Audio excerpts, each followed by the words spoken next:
दोस्तों, सावन का महीना भगवान भोलेनाथ की शक्ति का महीना माना जाता है और सावन महीने में जितना ज्यादा हो सके सारे कामों को त्याग कर अगर कोई भक्त विशेष तौर से भगवान भोलेनाथ को प्रसन्न करने में लग जाता है तो दोस्तों उसकी कुंडली के बारे न्यारे हो जाते हैं। साक्षात भगवान भोलेनाथ उसके जीवन में प्रवेश कर जाते हैं और भोलेनाथ का उसके घर में आगमन हो जाता है। इसी वजह से दोस्तों सावन का विशेष महत्व रहता है। इसी तरह से सावन के बारे में बताया जाता है कि जिस प्रकार आप अच्छे कार्य करके भोलेनाथ को प्रसन्न कर सकते हैं, तो दूसरी चीज है कि सावन की महीने में कुछ चीजें करने के बारे में मनाही भी की जाती है। इन चीजों का अगर आप सावन के महीने में पालन करते हैं तो परिवार में खुशियां रहती हैं, अन्यथा आपको दुखद भी प्राप्ति हो जाती है। तो दोस्तों आज हम आपको बताने वाले हैं कि कितना भी जरूरी क्यों ना हो, कोई आपसे इन चीजों को उधार मांगे तो सावन के महीने में भूल करके भी यह 4 चीजें किसी को भी ना दे, अन्यथा आपके परिवार में कंगाली देखने को मिल सकती है। और दोस्तों आगे बढ़ने से पहले आपसे रिक्वेस्ट करते हैं कि वीडियो को लाइक जरूर करिएगा, दोस्तों को शेयर कर दीजिएगा और अगर आपने अभी तक चैनल को सब्सक्राइब नहीं किया है तो चैनल को सब्सक्राइब करके बेल आइकन जरूर दबाइएगा।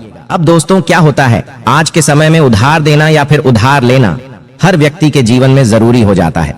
कोई किसी को उधार देता है तो इस बात के लिए कि उन्हें उनके जीवन में अच्छी चीजें वापस प्राप्त हो, तो इसकी वजह से वह उधार देता है।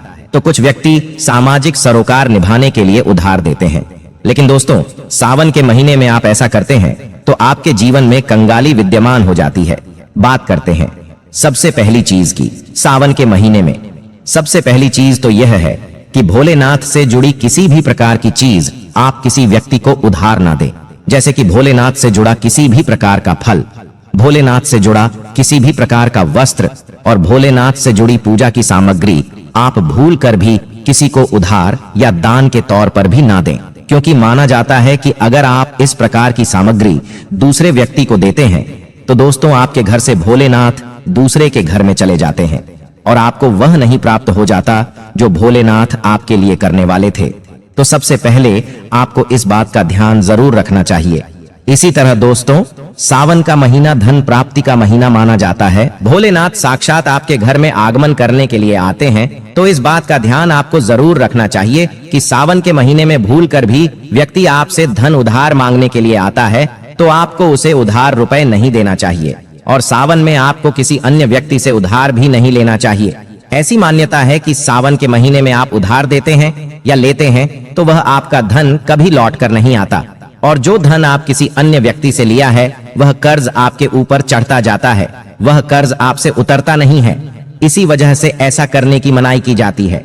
इसी तरह दोस्तों सावन का महीना भगवान भोलेनाथ को दूध अभिषेक करने का, भगवान भोलेनाथ को दही अभिषेक करने का महीना माना जाता है और भगवान को सफेद चीजें चढ़ाई जाती हैं। लेकिन दोस्तों इस बात का ध्यान रखें, सावन के महीने में अगर भोलेनाथ को चढ़ाने के अलावा कोई व्यक्ति सुबह सुबह के समय आपसे दूध दही या संध्या काल के समय में उधार मांगने के लिए या ऐसे ही मांगने के लिए आ जाता है तो आपको भूल करके भी किसी अन्य व्यक्ति को यह नहीं देना चाहिए।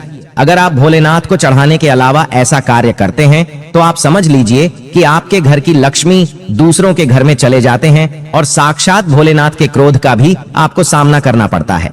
इसी तरह दोस्तों अगर आप किसी व्यक्ति को गिफ्ट देना चाहते हैं या गिफ्ट के तौर पर कुछ चीजें देना चाहते हैं तो सावन के महीने में भूलकर भी आपको किसी को भी अपनी पहनने वाली घड़ी या बाजार से नई घड़ी खरीदकर आपको नहीं लेनी चाहिए, क्योंकि हर व्यक्ति के साथ उसका समय अच्छा या बुरा चलता रहता है। आपको घड़ी किसी से लेने भी नहीं चाहिए। अगर किसी व्यक्ति का समय अच्छा है या आपका भी समय अच्छा चल रहा है और अगर आप किसी अन्य व्यक्ति को अपना समय दे देते हैं तो दोस्तों आपको आने वाले समय में अच्छे परिणाम देखने को नहीं मिलते। तो दोस्तों इस बात का आपको जरूर ध्यान रखना चाहिए।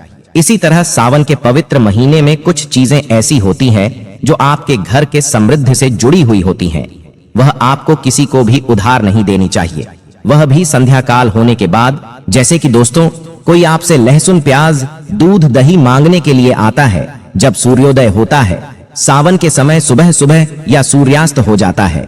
इन दोनों समय में आपको घर के समृद्धि दूसरों को भूल करके भी नहीं देनी चाहिए। माना जाता है कि अगर आप ऐसा करते हैं तो आपके घर की समृद्धि दूसरों के घर चली जाती है और आपको उसका अच्छे परिणाम देखने को नहीं मिलता है। इसी तरह दोस्तों, सावन के पवित्र महीने में आपको उन बातों का ध्यान जरूर रखना चाहिए जो दान पुण्य से जुड़ी हुई होती है। दान पुण्य करना हिंदुस्तान की परंपरा रही है। हर व्यक्ति दान पुण्य करके सावन के पवित्र महीने का लाभ उठाता है। लेकिन सावन में आपको 2 प्रकार के वस्त्र न तो बाजार से खरीद कर लेकर आना चाहिए और न ही किसी भी व्यक्ति से उधार लेनी चाहिए और न ही किसी व्यक्ति को उधार देने चाहिए। इसके अंदर पहली चीज होती है काले और सफेद वस्त्र।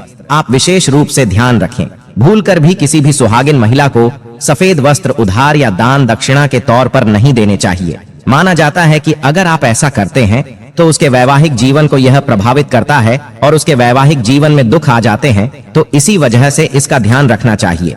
और दोस्तों, विशेष तौर से काले वस्त्र आप किसी को भी दान के तौर पर या उधार के तौर पर सावन के महीने में नहीं देना चाहिए। ऐसी मान्यता है कि अगर आप ऐसा करते हैं तो सामने वाले व्यक्ति के जीवन में कंगाली आ जाती है और देने वाली व्यक्ति के जीवन में राहु दोष लग जाता है और साक्षात भोलेनाथ उस व्यक्ति से क्रोधित होने लगते हैं। तो इस बात का आपको जरूर ध्यान रखना चाहिए। दोस्तों, महिलाओं की आदत होती है जब रसोई के अंदर किसी प्रकार का सामान कम या ज्यादा होता है तो पास पड़ोस में मांगने के लिए आ जाते हैं। लेकिन सावन का एक महीना ऐसा होता है जिस समय अगर आप अपने घर पर रसोई के चीजें किसी अन्य व्यक्ति उधार या दान देते हैं तो आपके घर की समृद्धि दूसरों की घर चली जाती है। इसमें सबसे मुख्य है तरल चीजें। दोस्तों, तेल, घी या फिर अपने घर की हल्दी, यह तीनों चीजें सौभाग्य की प्रतीक मानी जाती है। जिस घर में यह चीजें होती हैं, माना जाता है कि सावन के महीने के बाद उसके घर में समृद्धि बनी रहती है। तो सावन के महीने में अपने घर से किसी को भी भूल करके भी तेल, घी, इस प्रकार की चीजें आपको ना तो उधार देनी चाहिए और ना ही लेनी चाहिए। अगर आप ये गलती करते हैं तो देखते ही देखते आपके परिवार पर दुखद परिणाम देखने को मिल सकते हैं और आपके घर के समृद्धि दूसरों के घर चले जाते हैं। अपने पहने हुए कपड़े सावन के महीने में भूलकर भी किसी व्यक्ति को उधार या दान के तौर पर नहीं देना चाहिए। और दूसरी चीज यह है कि सावन का महीना सुहाग के लिए विशेष माना जाता है। तो कोई भी सुहागिन महिलाओं की माता लक्ष्मी से जुड़ी हुई चीजें आपके घर में समृद्धि को बढ़ाती है। माता लक्ष्मी को आमंत्रित करने का काम करती है।